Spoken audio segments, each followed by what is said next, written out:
So this week we have I've got an event, got Jamega Tour in a few days time. Now what I'm going to do is take you through the week of the Jamega Tour. Saturday now, travelling up tomorrow for the practice round, and then Monday, Tuesday is the tournament round. I've been showing you the tournament rounds, but not like what goes on behind going to the golf course, doing the practice round, exactly what I'm trying to pick up from the practice round, because it's a course I've never played. So I'm going to take you through all of that.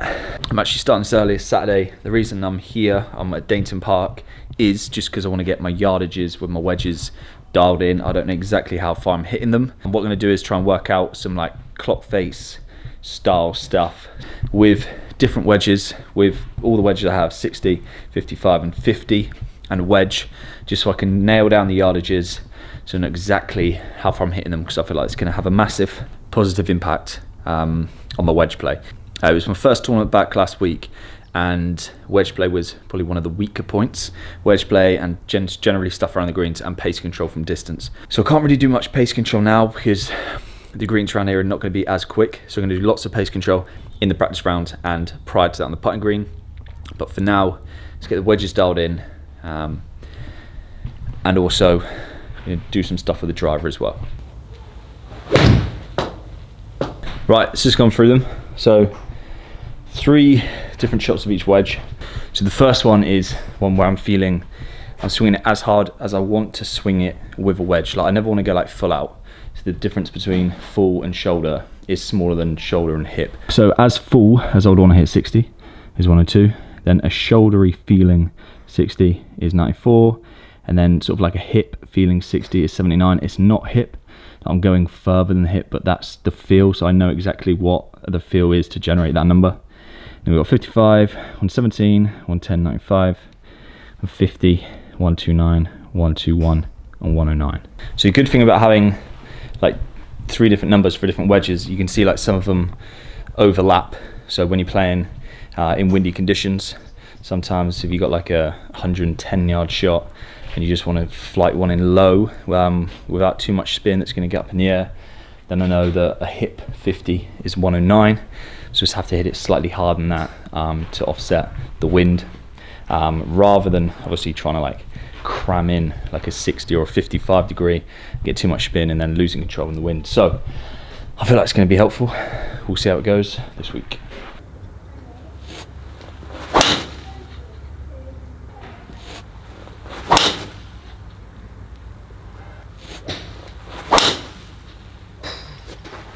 Hi guys, thanks for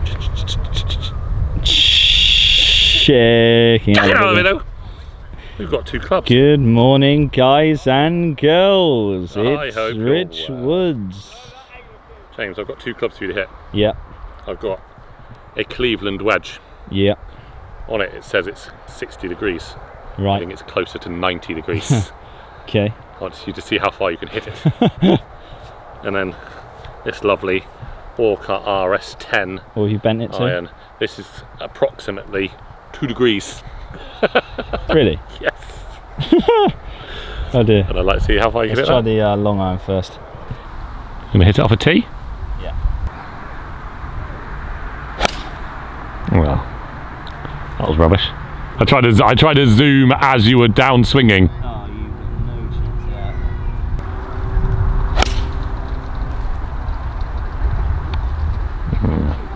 No, I didn't get that either. Oh my god.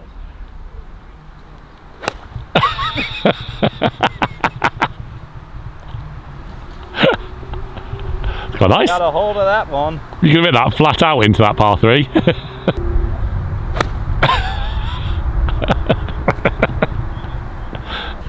Have a zoom on this. That's flat there. I got bitches.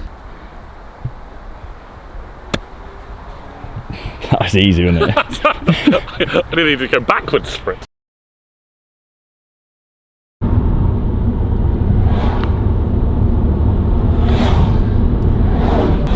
There she blows, boy!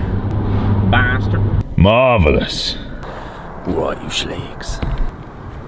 Little puss. So, just arrived at Knebworth Golf Club, which is sort of like near Luton. Staying in the same place I stayed in last week, so I'm going to show you that. because it's sort of like a place where some people like staying temporarily, some people staying like long term, and it's quite a cool place. So we will tour you around that later.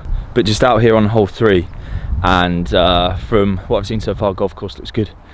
Parkland course, which isn't completely burnt, which is nice. It's actually been watered, which helps. What I'm doing now is just getting some yardages. The main things I'm trying to get out here is seeing what's around the greens, seeing if there's places where you don't want to miss it. Generally getting like a idea of the contour of the greens. Obviously if it's sloping like hard left to right, you don't want to miss it on the high side. The other thing is I'm just out here on pretty much all the approach shots and tee shots, just getting the slope. So the Moto Caddy that I use, the Moto Caddy Pro 3000, so it has a slope function, which is fine to use in practice rounds, so it's handy to get out here, find out, you know, how far the holes are playing up and downhill, so it makes a big difference to yardages obviously. And then in tournament play, obviously we're not allowed to use slope, so I've already got all the slope listed, and then I can just get the yardages. Right, this was a prime example of why you need to come out and at least have a look at the course. So off the tee's up there, it's playing like 20 down. Yeah, the only place you can hit it really off the tee is probably just get one bounding down that bank and leave yourself 130.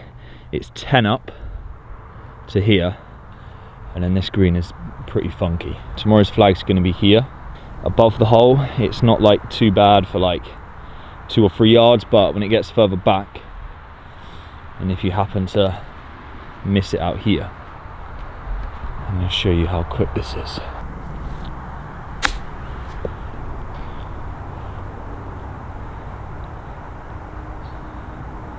Yeah, that barely got on. Might start chipping one-handed. And if you get out here in the crappy stuff, that's all you can do. See how hot that is? Pretty much no chance of keeping that short. The main thing is knowing the green layout. And then tomorrow when I get the pin sheet, I'll be able to work out where I want to hit it. I must say it's getting rather late. I'm going to miss my bloody supper. Lovely bottle of red and cheese and biscuits. May bring out the vintage this evening. Being in the cellar for 25 yards. Here's the size of that. It's got to be about 15 foot, that lip. All in all though, golf course looks good, looks really good. Nice parkland layout, looks just like a fair test basically.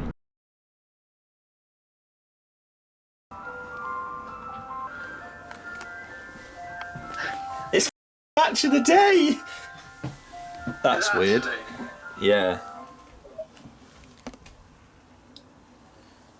So, just got in round 1, just doing the editing, doing the commentary and stuff. Bit of a struggle, a massive struggle today, like ridiculous.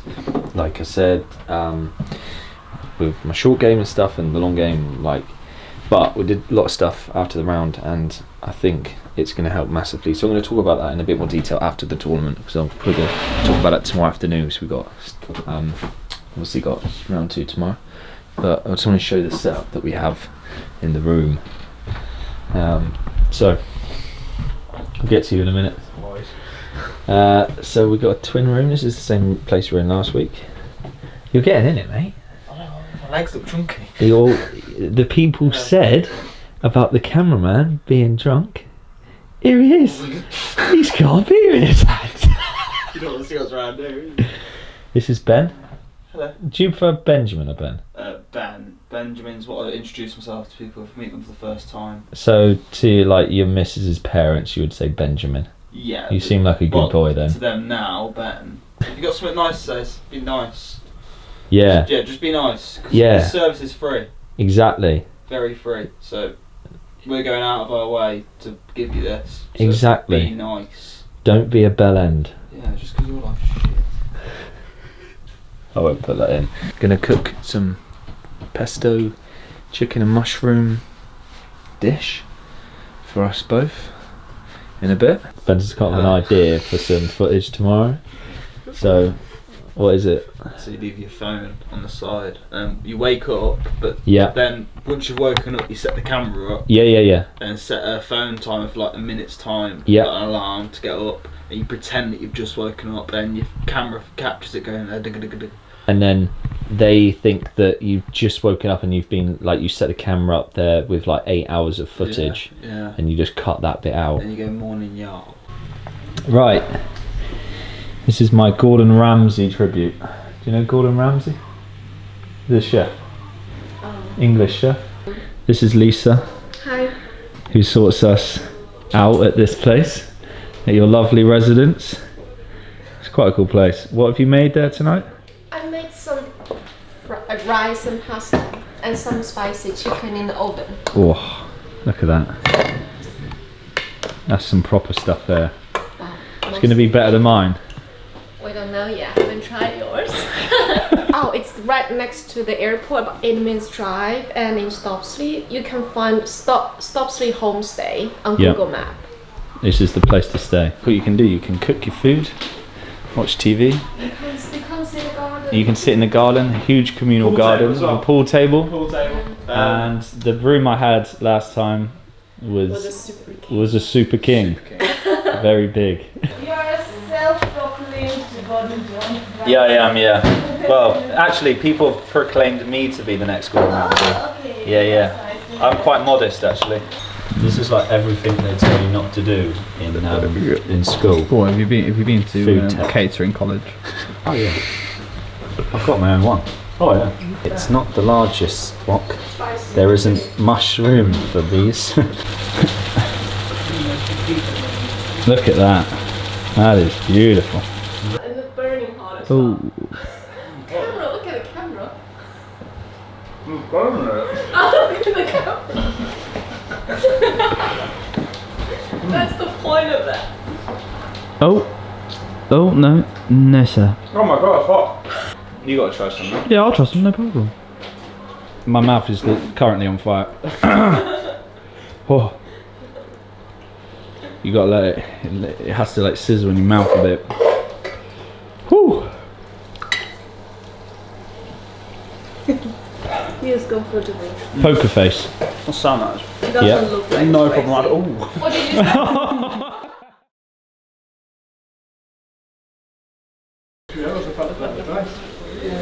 Yes.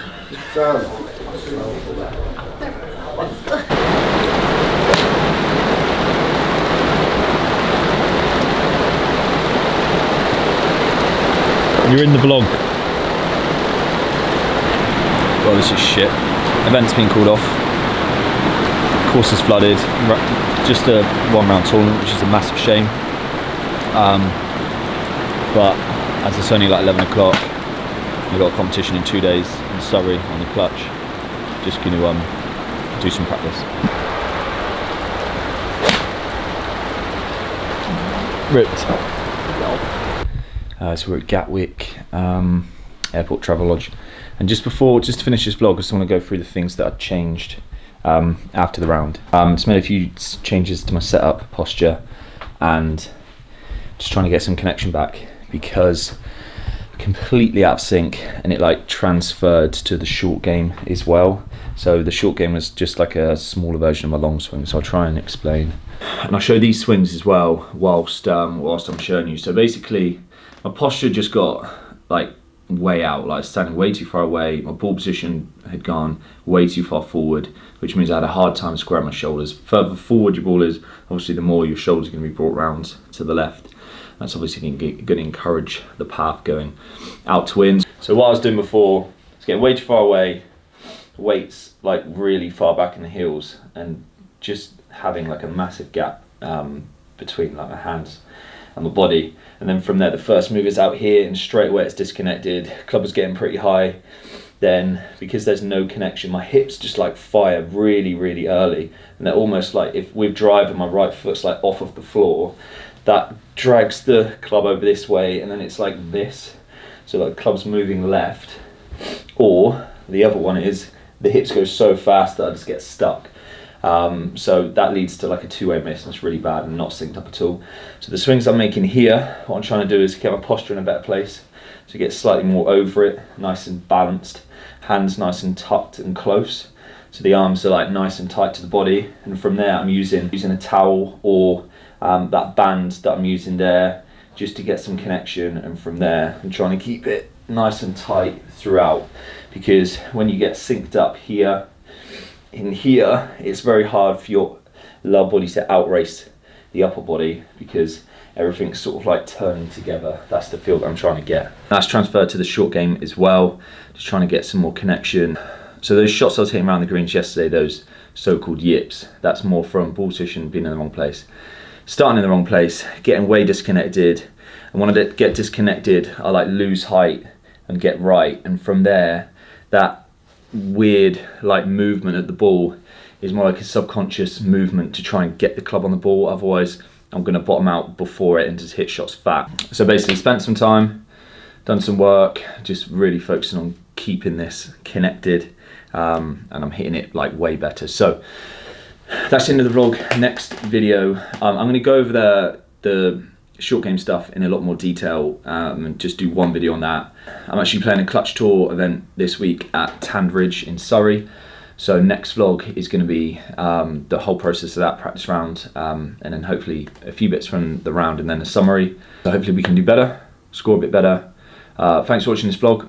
Hope you enjoyed. Let me know what you think about sort of like the stuff that's not just on the golf course, because this is quite easy to do. I can film this stuff, sort of like the behind the scenes stuff. Be back in a few days for clutch. Subscribe and all that.